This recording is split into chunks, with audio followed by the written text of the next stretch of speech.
자, 이제 2번 법률행위 요건이 나오죠. 21페이지입니다. 중간에 이 법률의 요건에서 첫 번째 뭐가 나오냐면 성립 요건이 나와요. 일단 법률행위가 성립하기 위해서 어떤 요건이 필요한가? 우리가 지금까지 공부한 거로 봐서 하나는 압니다.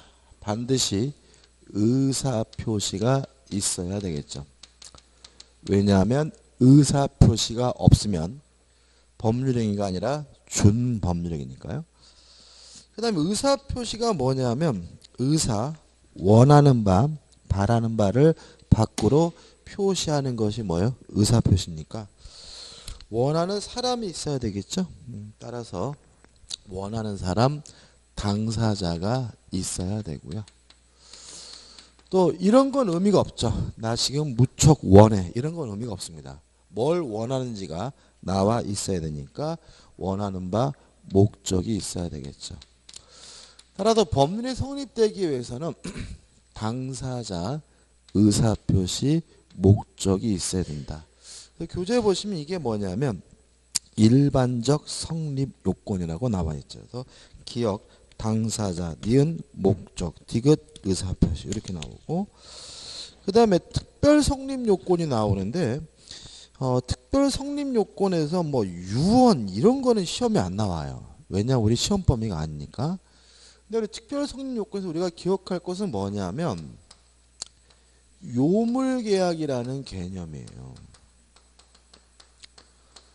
자, 왜냐하면 요물계약이라는 것은 계약이 성립되기 위해서 일정한 물건이나 행위가 필요한 계약이 뭐예요? 요물계약이죠.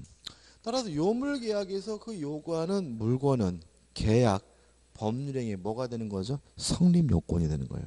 그럼 요물계약에 뭐가 있느냐? 첫째, 계약금 계약. 두 번째, 보증금 계약. 세 번째, 대물변제. 그 다음에 마지막으로 뭐죠? 현상강고죠. 따라서 여기서 시험 문제 가끔 나오는데 성립요건하면 뭐가 머릿속에 팍 떠올라야 되냐면 요물계약이라는 게 확 떠올라야 돼요. 그래서 계약금 계약에서 계약금의 지급은 뭐가 돼요? 성립요건. 보증금 계약에서 보증금의 지급은 뭐가 돼요? 성립요건. 대물변제에서 재산권 이전은 뭐가 돼요? 성립요건. 현상강고에서 지정된 행위의 완성은 뭐가 돼요? 성립요건이 되는 거죠. 근데 실제로는 요거는 중요하지 않아요. 당사자 의사표시 목적은 당연한 거니까. 그래서 우리가 앞으로 성립요건 하면 뭐가 떠올라야 돼요?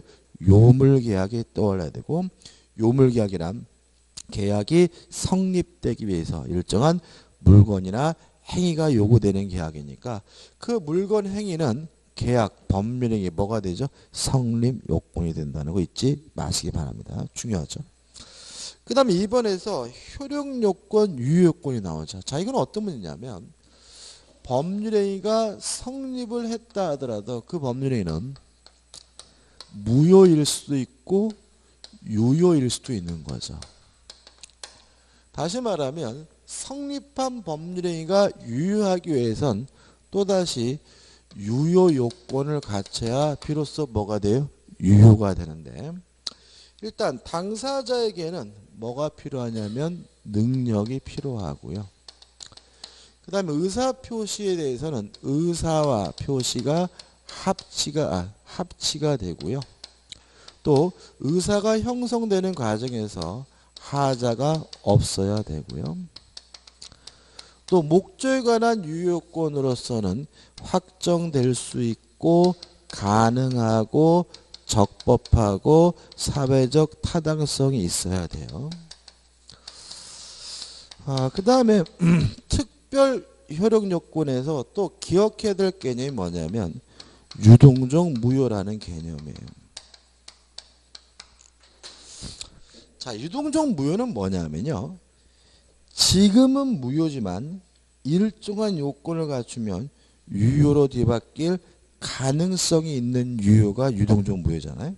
그 말은 유동적 무효가 지금은 무효지만 유효로 뒤바뀔 가능성이 있다는 말은 유동적 무효에서 요구하는 요건들은 다 뭐가 되는 거죠? 유효 요건, 효용 요건이 되는 거죠. 뒤에서 배울 거지만 토지 거래 허가 구역 내에서 거래하면 무효입니다. 다만 허가를 받으면 뭐로 바뀌어요? 유효로 바뀌니까 유동적 무효죠. 유효 요건이고 정지 조건이 뭐였죠? 조건이 성취가 되면 효과가 생긴다고요? 다시 말하면 현재 지금은 효과가 없지만 조건이 성취가 되면 효과가 생긴다. 그것도 뭐예요? 유동적 무효고 뭐가 되는 거죠? 유효 요건이 되는 거죠. 이건 나중에 또 한번 정리해야 돼요. 그래서 우리가 유효 요건하면 어떤 개념이 떠올라야 되냐면 유동적 무효라는 개념이 떠올라야 되고요. 그 다음에 의사표시에 관한 유효권은 굉장히 중요합니다. 이거 우리가 다음 주에 공부할 거고요. 오늘은 목조에 관한 유효권을 공부할 거예요. 다 못 끝낼 수도 있고. 그 다음에 요 능력 요 부분은 시험 범위가 아니지만 용어 정리 차원에서 지금 어떻게 해요? 정리를 해야 돼요. 그래서 한 장을 넘겨보시면 박스에 민법상 능력 해가지고 우리 저자분도 권리 능력, 의사 능력, 행위 능력이라는 걸 정리해 놨고요. 이 부분은 시험 범위는 아니지만 반드시 제가 설명드리는 정도는 반드시 뭐예요? 이해를 해 두셔야 되고 기억해 두셔야 되겠죠. 자, 첫 번째 권리 능력이라는 개념이 나오고 있습니다. 권리 능력이라는 말은 쉽게 말하면 권리를 가질 수 있는 능력을 말합니다. 그래서 권리를 가질 수 있는 능력을 우리가 권리 능력이라고 하고요. 권리 능력은 누구에게 있냐면 자연인과 법인에게만 있습니다. 따라서 자연인 법인 외에는 다른 존재는 뭘 가질 수 없죠? 권리를 가질 수가 없어요. 따라서 만약에 자연인 법인에게만 권리 능력이 있다는 말은 다른 존재에게 법률행위 나면 그 법률행위는 유효한 것이 아니라 뭐예요? 무효가 되는 거죠. 예를 들어 가지고 제가 유언장에다가 뭐라 써놨냐면 내 재산을 내 사랑하는 강아지 뽀삐하게 준다라고 유언을 작성했어요. 무효의 유효? 무효의 무효의 무효죠. 그죠? 왜냐하면 권리는 자연인과 법인만이 가질 수 있잖아요. 개새끼는 강아지는 뭘 가질 수 없어요? 권리를 가질 수 없으니까 강아지에게 한 법률행위는 유효가 아니라 뭐예요? 무효인 거죠. 이거 아주 은근히 잘 틀리시죠. 그러니까 이게 문제라니까. 그러니까 이거를 이제 이렇게 설명을 드리거나 문제가 나오면 수업 시간에 배운 걸 가지고 문제를 풀어야 되는데 해외 토픽이 떠오르는 거야. 돈 많은 개새끼가 막 떠오르는 거야. 이러니까 틀리는 거야 이게. 걔네 나라는 어떤지 모르겠어요. 우리나라는 안 그래. 우리는 뭐가 있어야지만요. 권리 능력이 있어야지만 법률이 뭐한 거예요? 유효한 거예요. 그죠? 해외 토픽 떠오르지 마세요. 그죠? 그죠? 잊지 마세요. 그죠? 그 뭐죠? 미국도요. 대부분이 개한테 유언할 수 없어요. 그러니까 일부 주에 따라서는 그 강아지에게 유언하는 게 가능하고 강아지가 직접 제사를 받는 건 아니고요. 그 강아지를 뭐랄까 일종의 법정 대리인 해가지고 그 보살펴주는 사람에게 재산권이 가요. 근데 다만 그 사람은 그 재산권을 누굴 위해서만요? 개를 위해서만 쓸 수 있도록 제한이 되는 거지. 개 자체가 권리를 취득하는 경우는 거의 극히 드물음 인정하지 않습니다. 영화 떠오르지 마시고 그죠? 항상 시험 문제는 뭐죠? 그런 데 파고드는 거겠죠? 다시 말하면 우리는 자연인과 법인에게만 뭐가 있어요? 권리 능력이 있다. 흥미를 가지시니까 좀 설명드릴까요? 들으시는 거 그냥 시험 범위 아니니까. 법인은 안 할 거예요. 진짜로 법인은. 자연인을 생각해 보세요. 그러면 사람이 권리 능력이 있는데 우리 민법 3조가 어떻게 해놨냐면 사람은 생존하는 동안 권리 능력이 있다라고 민법 3조가 규정을 두고 있어요. 그럼 이렇게 되는 거죠. 출생한 때부터 사망할 때까지 뭐가 있다는 얘기예요? 권리 능력 있고 사람이란 얘기잖아요. 그죠? 생존하는 동안이니까. 출생 전은 사람이 아니란 얘기죠. 권리 능력이 없다는 얘기잖아요. 그죠? 그러면 출생하기 전은 뭐예요? 사람이 아니면. 출생 전을 우리가 뭐라 하죠? 태아라고 하죠. 태아. 그죠? 태아. 사람이 아니에요? 동의하셔야 되겠죠? 그럼 뭐예요? 사람이 아니면. 물건인가요? 태아는요, 엄마 신체의 일부로 이해합니다.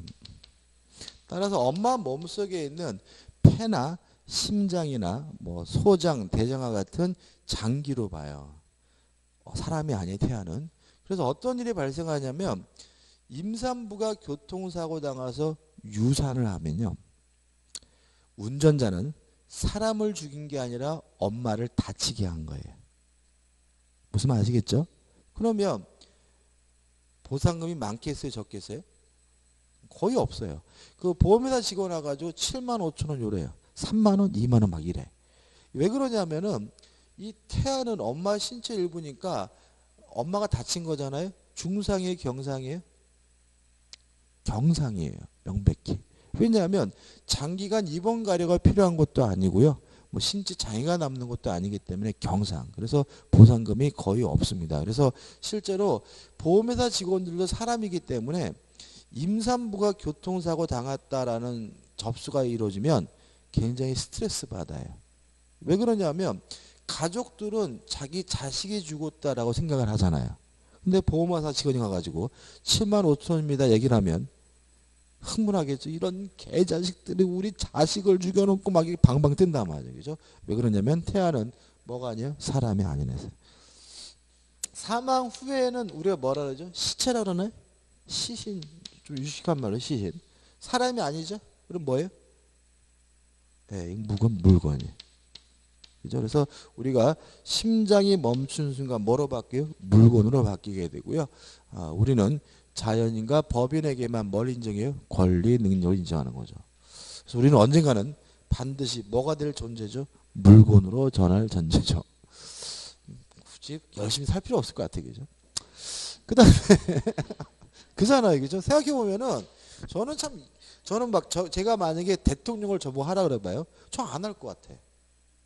왜냐하면 해봐요 5년인데 5년 후의 삶이 행복하지도 않잖아요. 그죠? 박근혜 대통령은 지금 4년 만에 쫑쳤잖아요. 그 무슨 5년만 살 것도 아니고 뭐 굳이 그걸 하겠다고 막 방방 뜨는지 저는 이해를 못하겠고. 물론 뭐 제가 무슨 뭐 좀 덜 떨어진 인간인지 모르지만 국가 민족을 위해서 제가 뭔가를 하겠다. 뭐 저는 그게 받아들이면 좋지만 저는 제가 생각할 때는 극단주의자거든요. 저는 어떤 생각을 가지고 있냐면 우리 민족이 잘 먹고 잘 살려면은 재벌들을 국유화해야 된다고 생각하는 사람이에요. 저는 국유화해야 된다고 생각하는데 저는 개인적으로. 근데 그런 거를 주장해봐요. 총 맞아 죽든지 아니면 뭐 표도 주겠어요. 뭐 예를 들어서 참 묘한 게 뭐냐면 뭐 삼성이 위험하면 막 우리가 막 고민해. 뭐 삼성이 이재용이 무슨 경영권을 확보 못할 것 같으면 걱정해. 뭐 재벌을 우리가 뭐 걱정해. 솔직히 삼성이 이재용 거예요. 솔직히 주식의 70%는 외국인 건데 다시 말하면 국내 기업도 아니잖아요. 따지고 보면 뭐 그러니까 삼성이 잘 된다 그러면 흐뭇하고 애플이 잘 팔린다 그러면 우리는 막 가슴 아파하고 뭔 짓인지 모르겠어요. 저는 그런 거 아무 의미 없고요. 실제로 저는 그 재벌들 다 국유화 해가지고요. 다 국유화 시켜가지고 해제하는 한 우리나라는 개갈이 안 나요. 솔직히 국유화 여러분들 그 푸틴 있죠. 푸틴 러시아 대통령 그죠? 굉장히 인기죠. 이 사람은 지금 어떻게 했습니까? 대통령 2번 했죠. 2번 했는데 3번 연임이 안 되니까 쫄따구한테 대통령 시키고 지는 뭐 했어요? 국무총리 했죠. 국무총리하고 나서 또 다시 뭐예요? 대통령을 하고 있죠. 그러니까 이 사람은 푸틴은 독재자인가요? 아닙니다.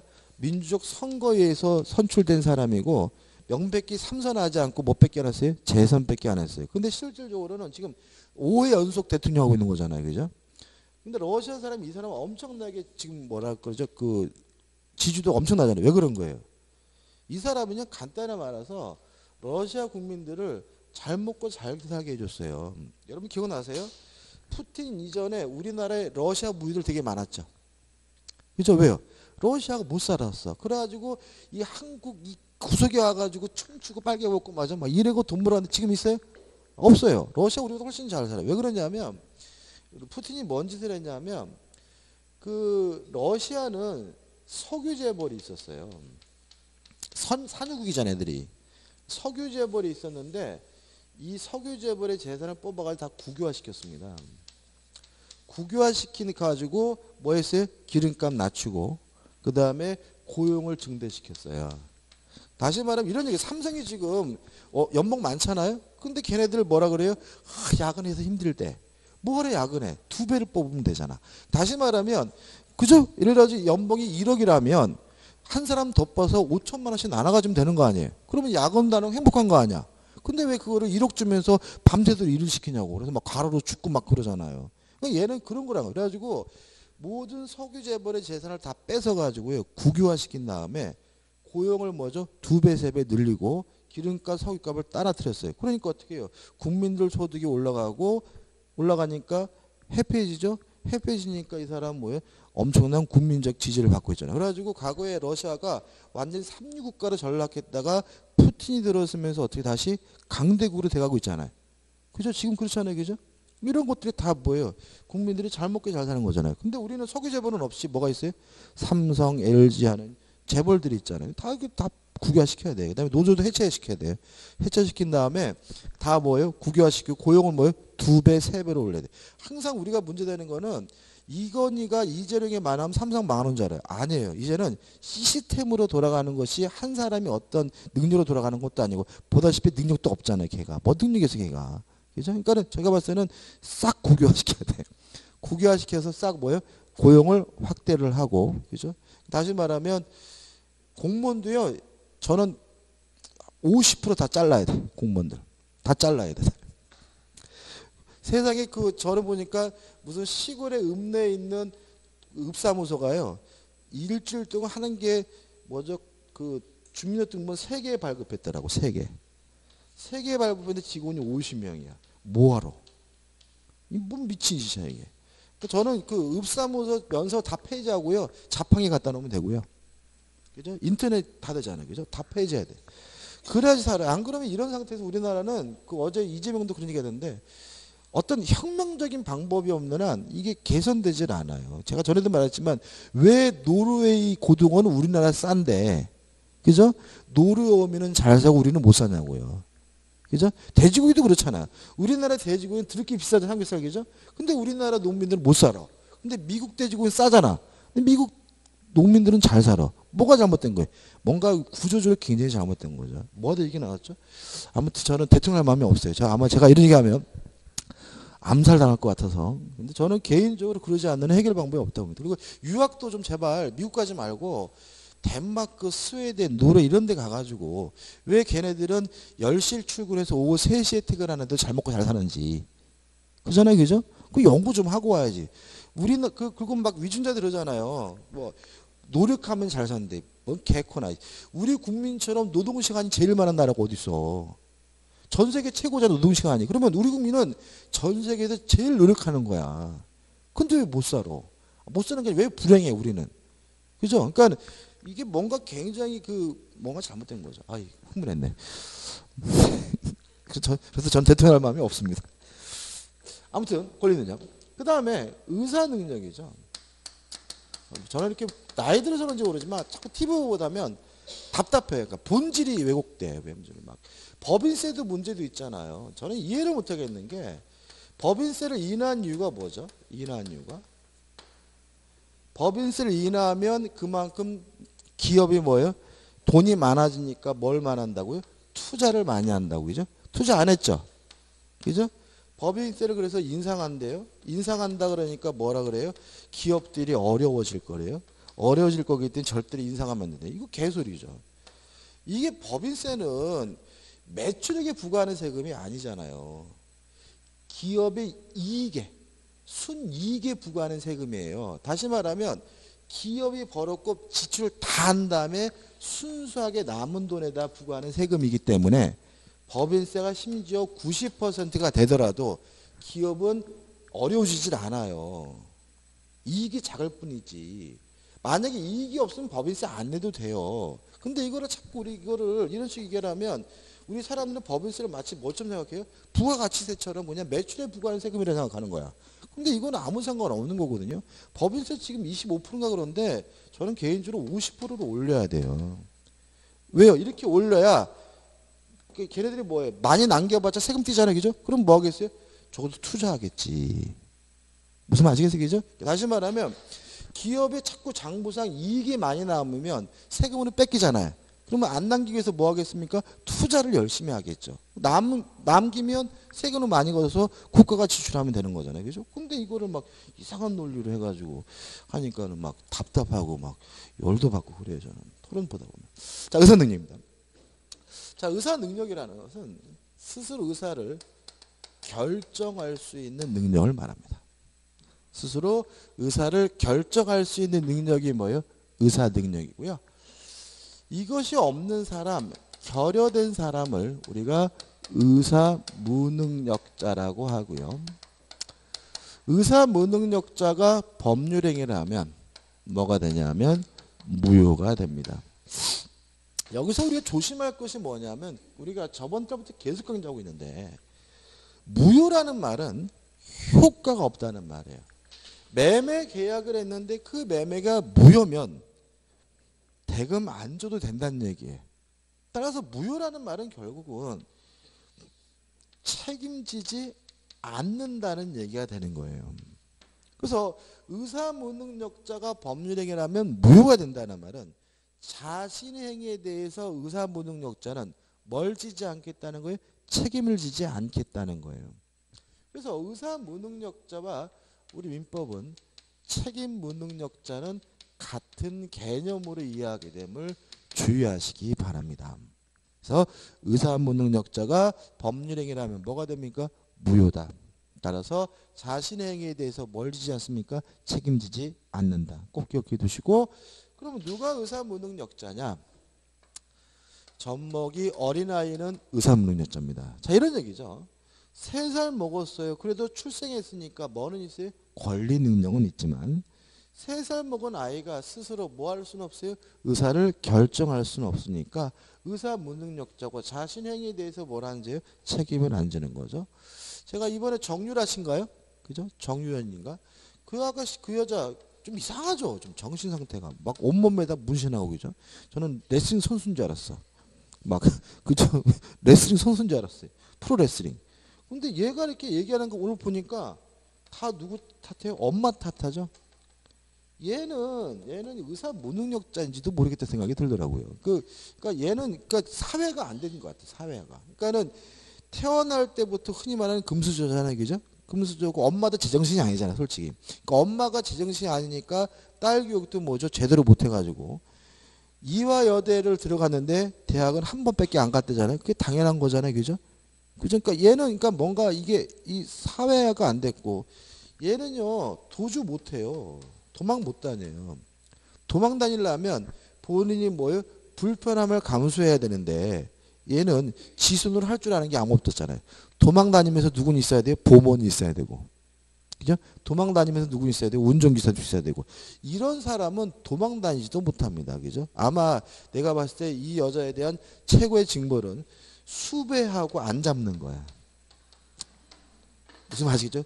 수배만 하고 안 잡으면 한 2달만 돼도 완전히 사람이 뭐예요? 진이 빠져가지고 애 안고 먼저 지하철역 앞에 노숙자로 발견될 거예요. 이런 스타일은. 제가 봤을 때는 나이만 들었지 뭐예요? 이게 의사 무능력자가 아닌가 생각도 들고. 그러니까는 그 나이 들어서 나중에 이 여자도 이제 50대 60대 될 거 아니에요, 그죠? 그죠? 뭐 이렇게 노숙자 정도 될 것 같다는 생각도 들고 좀 가슴 아프더라고. 또 애는 또 이렇게 일찍 났어. 20살인데 애가 2살이요? 맞죠, 그죠? 20살인데 애가 2살이야. 18살에 났어. 그럼 17살에 임신했다는 얘기잖아요. 그죠? 애도 빨리 났어. 아무튼. 아무튼 이런 애가 뭐예요? 의사 무능력자. 그 다음에 두 번째 만취자. 만취자도 사람이죠. 권리 능력이 있어요. 그죠? 그렇지만 만취 상태에서 스스로 뭐 할 수 없어요? 의사를 결정할 수 없으니까 의사 무능력자인데, 근데 문제가 있다는 거죠, 이게. 왜냐하면 몇 살부터 의사 능력이 있느냐 명확하지가 않아요. 예를 들어 아까 말한 정윤아 씨 같은 경우는 20살 먹었는데도 의사 무능력자 같거든요. 뭐 어떤 똘똘한 아이는 10살만 돼도 뭐가 있을 수 있어요? 의사 능력이 있을 수 있고. 그러니까 이거는 케이스 바이 케이스고 사람에 따라 달라요. 딱 부러지게 몇 살부터 의사 능력이 있다라고 말씀드릴 수가 없고요. 만취자도 굉장히 애매해요. 왜냐하면 얼마나 술을 처먹어야 만취자냐 모르죠. 저같이 술 못 먹는 사람은 소주 한 병만 먹어도 만취자고. 술 잘 드시죠? 술 잘 드시는 분은 제 친구 중에 소주 10병 먹어도 운전도 잘하고요. 뭐 걸도 피부로도 안 나와. 이런 친구가 있어요. 뭐 이런 사람도 있고 그죠? 사람에 따라 다르잖아요. 그래서 요것들은 명확하지 않기 때문에 기억하되, 다만 우리가 앞으로 의사 무능력자면 머릿속에 떠올라야 될 사람이 만취자가 아니라 수면 중인 자여야 된다는 거예요. 자빠져 자고 있는 사람. 이걸 꼭 떠올라야 된다는 거예요. 앞으로. 왜냐하면 제가 자빠져 자고 있더라도 사람이기 때문에 뭐는 있어요? 권리 능력이 있지만 잠을 자고 있는 제가 스스로 뭐 할 수는 없어요? 의사를 결정을 할 수는 없잖아요. 그죠? 따라서 가장 대표적인 의사 무능력자가 누구라고요? 수면 중인 자. 그래서 앞으로 의사 능력이 없더라도 상관이 없다 그러면 자빠져 자고 있더라도 뭐요? 상관이 없다. 이런 개념으로 접근하셔야 이해가 되고, 자꾸 만취자를 떠오르시게 되면 애매하고 뒤뒤뭉실하기 때문에 명확하지 않게 되니까 수면 중인 자를 꼭 기억해 두시기 바랍니다. 그 다음에 다시 말씀드리지만 이런 사람들은 애매하기 때문에 우리 민법은 이렇게 능력이 부족한 사람들을 유용화, 정형화해서 따로 규정하고 있어요. 유용화, 정형화한 제도를 뭐라 하냐면 행위능력이라고 해요. 행위능력. 이 행위능력이란 말은 앞에 요게 빠져 있는 거예요. 무슨 말이에요? 법률 행위를 독자적으로 할 수 있는 능력이 뭐예요? 행위능력인 거예요. 그러니까 다시 말하면 미성년자라고 축구 못해요? 미성년자라고 밥 못 먹어요? 먹잖아요. 다시 말하면 여기서는 뭘 할 수 있는 능력을 말하냐면 법률 행위를 독자적으로 할 수 있는 능력이 뭐예요? 행위 능력인 거고요. 이것이 결여된 사람, 이것이 부족한 사람들을 우리가 뭐라 그러냐면 제한 능력자라고 하고, 제한 능력자가 법률 행위라면 뭐 할 수 있냐면 취소가 가능한 거죠. 다시 한번요. 독자적으로 법률 행위를 할 수 있는 사람을 우리가 행위 능력자라고 하고요. 이것이 결여되거나 제한된 사람 우리가 제한 능력자라고 하고, 제한 능력자가 법률 행위를 하면 뭐 할 수 있다고요? 취소할 수가 있다. 그러면 제한 능력자가 누가 있느냐? 세 가지입니다. 첫째, 미성년자입니다. 만 19세 미만입니다. 19살 미만이면 뭐죠? 미성년자고, 미성년자가 법률 행위를 하면 뭐 할 수 있어요? 취소할 수 있죠. 명백히 정유라 씨는 성년자죠. 19살이 넘었잖아요. 그죠? 그러니까 우리나라 아이 21살이라 하더라고요. 그러니까 뭐예요? 명백히 성년자고, 따라서 자신의 행위에 대해서 뭘 져야 돼요? 책임을 져야 되는 거죠. 나는 몰랐어요. 엄마가 시켰어요. 그랬어요. 이런 것만으로는 뭐 되지 않습니까? 용서되지 않는 거죠. 근데 보면은 그 이상한 띨띨한 여자애 때문에 지금 난리 났죠. 이화여대. 그죠? 교수도 좀 깜빵 같잖아요. 그죠? 그 사람, 저도 대학에서 강의를 하면 이게 학교 측에서 학점에 대해서 이렇게 좀 뭐랄까 좀 압력이 들어와요. 그러니까는 뭐 교수님 그거 F 너무 많은데 막 이런 식으로 들어온다고. 근데 그거를 교수 입장에서는 거부하기 힘들어요. 근데 만약에 저도 그래서 가라로 좀 몇 명 해줬거든요. 몇 명, 수십 명 해줬네. 근데 이게 만약에 걔가 그 중에 정유라가 있으면 저도 깜빵 갔잖아요. 저도 가라로. 이것들은 시험도 한 번도 안 보고 그러는데도 학교 대학 측에서 아이고 F 내시면 안 됩니다. 막 이러니까 그냥 어떻게 그냥 가라로 이렇게 그냥 대충 해줬거든요. 근데 아무튼 참 이상한 애 때문에 나라가 아주. 두 번째, 피한정 후견이라는 게 있습니다. 피한정 후견인의 개념 이렇게 기억하시면 돼요. 능력이 부족한 자로서 법원에서 한정 후견 개시 선고가 있는 사람을 피한정 후견인이라고 하고요. 피한정 후견인이 동의 없이 법률행위를 했을 때 뭐 할 수 있냐면 취소할 수 있습니다. 미성년자 비슷하다. 그것도 아니네.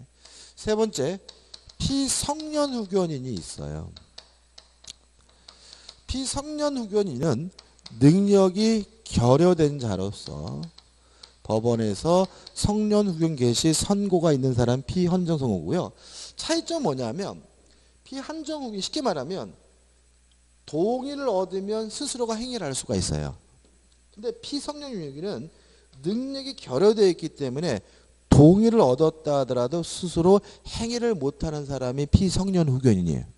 그래서 피성년 후견인은 동의를 받았든 안 받았든 법률행위라면 무조건 뭐 할 수 있냐면 취소할 수 있어요. 최근에 어떤 일이 있었냐면 롯데그룹의 신교코 회장님 계시잖아요. 그죠? 그분의 동생이 우리 오빠를 피성년 후견인으로 지정해달라고 소송을 제기하게 됩니다. 왜 그런 거죠? 만약에 신교코 회장이 피성년 후견인이 되면 이분은 아무것도 못해요. 동의를 받고 하든 안 하고 하든 이 사람이 하는 행위는 다 뭐 할 수 있어요? 취소할 수 있으니까 그 신교코 회장과 반대편에 있는 둘째 아들 입장에서는 자기 아버지를 뭐예요? 무력화시키고 자기의 롯데그룹 경영권을 완벽하게 뭐예요? 확보하는 거죠. 그러니까 고모를 쑤셔가지고 아마 한 것 같고. 근데 법원에서는 뭐라고 판결을 내렸냐면 피성년 후견인이 아니라 피한정 후견인으로 결정을 내려줬어요. 왜냐하면 법원에서 보니까 결여된 정도는 아니고 약간 부족하다.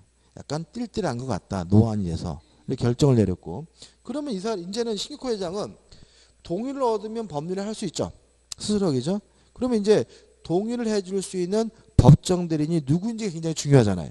근데 만약에 법원이 큰아들이 후견인이다 이렇게 지정해버리면 큰아들 편 손드는 거고 둘째 아들이 후견인이다 그러면 둘째 아들을 손들어준 꼴이 되니까 결국은 제3의 로펌, 법률사무소를 법정들이 지정을 했어요. 그러면 이렇게 되는 거죠. 신교코 회장이 이제 자기가 뭔가를 하려면 법정대리인 법률사무소에 뭘 얻어야 돼? 동의를 얻어야 된다는 말은 이 양반은 자기 행위를 할 때마다 변호사와 상의를 해서 행위를 해야 된다는 얘기니까 이분의 이익도 뭐예요? 보호해주고 뭐 그런 결정인 것 같아요. 그래서 제가 판결 보면서 참 그러니까 뭐죠? 솔로몬의 선택이라고 하나 얘기죠. 굉장히 합리적인 판결이었다라고 제가 느낌 받았거든요. 아무튼 요 세 가지를 우리가 뭐라 그래요? 제한 능력자라고 법률행위라면 뭐 할 수 있습니까? 취소할 수 있습니다. 요 정도는 꼭 기억해 두셔야 돼요. 그죠? 우리가 안다는 전제에서 들어간단 말이죠. 다시 한번 권리를 가질 수 있는 능력이 뭐예요? 권리 능력.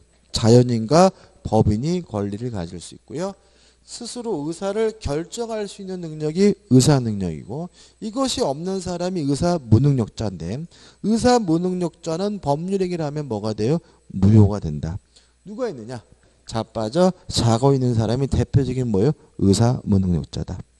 그 다음에 독자적으로 스스로 법률행위를 할 수 있는 능력이 행위 능력이고 이것이 결여된 사람이 누구예요? 제한 능력자인데 제한 능력자는 법률행위를 하면 뭐 할 수 있어요? 취소할 수가 있고요. 미성년자, 피한정 후견인, 피성년 후견인이 제한 능력자다. 따라서 미성년자, 피한정 후견인, 피성년 후견인이 한 법률행위는 뭐 할 수 있습니까? 취소할 수가 있다까지 꼭 기억해 두시기 바랍니다.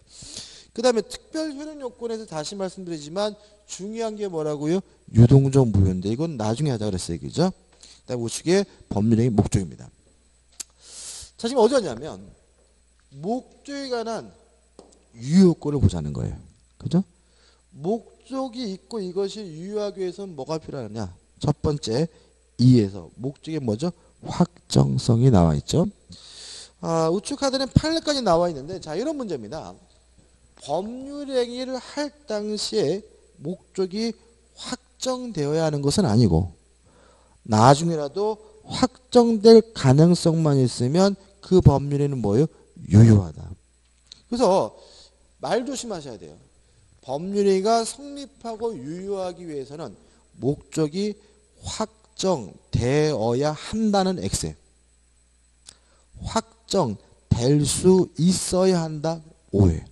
다시 말하면 확정성은 확정 뭘 말하죠?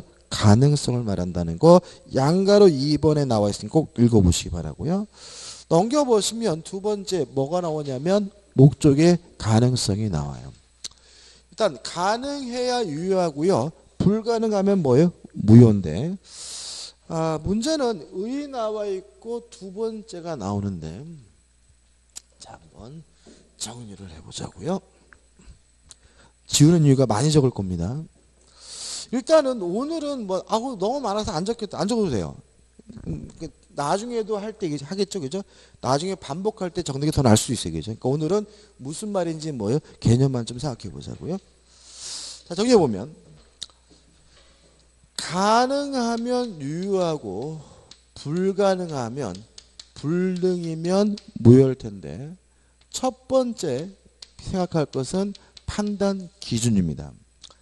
가능한지 불가능한지 여부를 판단하는 기준은 과학적 물리적으로 판단하는 것이 아니라 사회 통념 거래 관념을 가지고 판단합니다.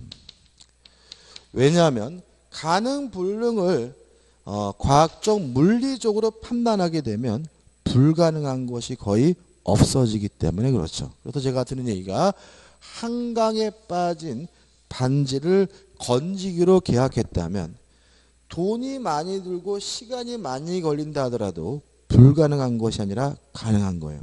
뭐로 따지면요? 과학적으로 따지면. 그렇지만 법적으로는 불가능한 거다. 왜냐하면 가능 불가능을 과학적 물리적으로 따지는 것이 아니라 무엇에 따라서요? 사회 통념에 따라서 따지기 때문에요. 그 다음에 불능이 둘로 나뉩니다. 원시적 불능과 후발적 불능으로 나뉘고요. 나누는 기준은 뭐냐면 법률 행위시를 기준으로 해요. 법률 행위를 하기 전에 이미 불가능하면 이걸 우리가 원시적 불능이라고 하고요. 법률 행위를 했을 때는 가능했는데 법률 행위를 한 후에 불가능하면 이게 뭐죠? 후발적 불능이 됩니다. 이런 얘기겠죠. A 건물에 대해서 매매 계약했는데 계약하기 전에 건물이 없다면 그것은 뭐예요? 원시적 불능이고 계약할 때는 건물이 있었는데 나중에 불타서 없어졌다면 그것은 뭐예요? 후발적 불능이고 이렇게 되는 거고요. 원시적 불능은 다시 둘로 나뉩니다. 원시적 전부 불능과 원시적 일부 불능으로 나뉘는데 만약에 원시적 전부 불능이라면 무효입니다. 따라서 이행할 필요도 없고 이행하지 않더라도 책임을 지지 않습니다. 저번주에 했던 겁니다. 했나 안 했나? 다만 원시적 전부 불능에 대해서 계약 차걸자가 알았거나 또는 알 수가 있었고요. 상대방이 원시적 전부 불능에 대해서 선이고 무과실이라면 원시적 전부 불능인데도 불구하고 체결자는 상대방에게 책임을 져야 되는데 이 책임을 뭐라 그러냐면 계약 체결상의 과실 책임이라고 합니다. 책임의 범위는 신뢰 의결 배상하되 이행보다 그럴 수는 없어요. 저번 주에 했죠. 그렇죠? 그 다음에 원시적 일부 불능입니다. 원시적 일부 불능도 원칙적으로 무효입니다.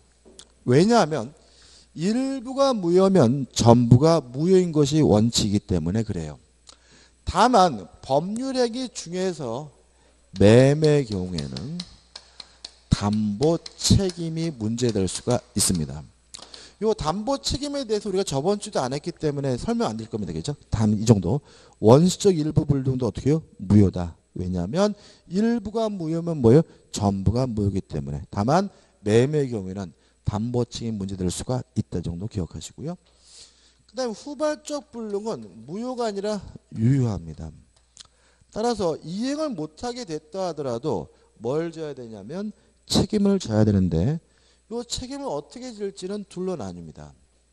첫째, 후발적 불능에 대해서 채무자에게 고의나 과실이 있다면 이때는 무슨 책임이냐면 채무 불이행 책임으로 가고요. 책임무 불이행 중에서도 할 수 없어서 못하는 뭐가 됩니까? 이행불능이 되고요. 이행불능이므로 최고 없이 바로 계약을 뭐 할 수 있죠? 해제할 수가 있고 해제한 후에 원상회복 및 손해배상을 청구하게 됩니다. 다시 말하면 후발적 불능인데 채무자에게 뭐가 있으면요? 고의나 과실이 있으면 무슨 책임이요? 채무 불이행 책임을 집니다. 그 다음에 후발적 불능인데 채무자에게 아무런 고의도 없고 과실도 없어요. 그럼 이건 무슨 문제로 가냐면 위험부담 문제로 가는 거죠. 자, 위험은 원칙적으로 누가 부담하냐면 채무자가 부담하게 되고요. 채무자가 부담한다는 무슨 말이었죠? 쌍방 모두 이행할 필요가 없다는 뜻이었고요. 다만 예외적으로 위험을 채권자가 부담하는 경우도 있는데 채권자가 부담한다는 말은 채권자의 매수인은 후발적 불능인데도 불구하고 대금을 지급해야 된다는 의미인데 언제 위험을 채권자 부담하느냐? 첫째, 채권자가 후발적 불능에 대해서 고의나 과실이 있는 경우. 두 번째, 채권자가 수령 지체 중에 후발적 불능이 된 경우에는 누가 위험 부담하죠? 채권자가 부담합니다. 좀 많죠? 제가 적는데 저도 힘들거든요. 읽는데 이걸 왜 적었을까요? 이게 시험 문제 굉장히 많이 나와요. 여기서 시험 문제가 많은 애는 6문제까지 나옵니다. 6문제까지 굉장히 많이 나는 부분인데 일단 오늘 처음 들으신 분들은 어디까지만요? 여기까지만. 원시적인 가능한지 불능인지는 과학적 물리적으로 탐구하는 것이 아니라 사회 통념에 따라서 판단하고 법률행위 전에 불가능한 원시적 불능은 뭐가 돼요? 무효고 후발적 불능은 뭐죠? 유효다까지 기억하시면 되고 저번주에 수업 들으신 분들은 뒷부분까지 한번 생각해 보시기 바라고 요것도 많은 양을 좀 줄인 거기 때문에 타이트하게 숙지할 필요는 있긴 합니다. 그죠? 그 다음에 또 우리가 계약법 할 때 또 다시 한번 또 검토를 할 겁니다. 끝입니다. 그 다음에 넘겨보시면 뭐가 나오냐면 26페이지 하단에 확인 문제가 나오죠. 확인 문제 한번 풀어볼까요? 26페이지. 법률행위의 목적에 관한 설명은 좀 틀린 것만으로 묶은 것은 기억. 법률행위의 목적은 법률행위 성립 시에 확정되어 있지 않으면 무효이다. X. 확정 가능성이죠. 따라서 나중에라도 확정될 가능성만 있다면 유효하기 때문에 기획번호는 뭐죠? X입니다. 한번 원시적 불능이에요. 그럼 보자고요. 자, 원시적 불능은 원칙이 뭐예요? 무효지만 계약 체결사의 과실책임 문제될 수 있죠. 근데 한번 원시적 불능인 법률행위는 무효이나 계약 체결사의 과실책임이 문제될 수 있다. O 맞는 질문이죠. 이거 번 당사자의 귀책 사유 없이 후발적 불능이 됐어요. 일단 당사자에게 귀책 사유가 없다, 고의 과실이 없다, 후발적 불능이 되면 위험 부담이잖아요. 근데 위험 부담이라는 것은 유효하기 때문에 누가 책임을 지느냐 문제거든요. 따라서 이건 무효가 아니라 뭐예요? 유효한 거예요. 다시 말하면 후발적 불능은 귀책 사유가 있든 없든 뭐 한 거예요? 유효한 거니까 디귿번은 뭐가 돼요? X가 되는 거죠. 리얼번 일부 불능인 법률행위는 원칙적으로 법률행위 전부가 무효다. 요거죠. 원시적 일부 불능은 원칙적으로 어떻게 해요? 무효다. 왜냐하면 일부가 무효면 뭐예요? 전부가 무효니까. 따라서 맞는 질문이고 틀린 것은 뭐죠? 기억 디귿해서 2번이 답이죠. 그죠? 그래서 이 문제 보시면 아시겠지만 지금 제가 정리해 드리는 정도는 좀 체계적으로 좀 머릿속에 숙지할 필요가 있고요. 관련된 문제가 5문제 나온다 그랬어요. 그죠? 까다로울 수 있으니까 좀 생각해 보시고 아우 뭐 이렇게 어려워 걱정하지 말자. 중요하기 때문에 저하고 시험 볼 때까지 한 10번 이상 반복할 거라서 제가 적기 싫으면 일단은 어떻게 해요? 안 적어도 된다고 지금 말씀드린 겁니다. 그죠? 좀 쉬었다가 이제 목적의 적법성을 보도록 하겠습니다.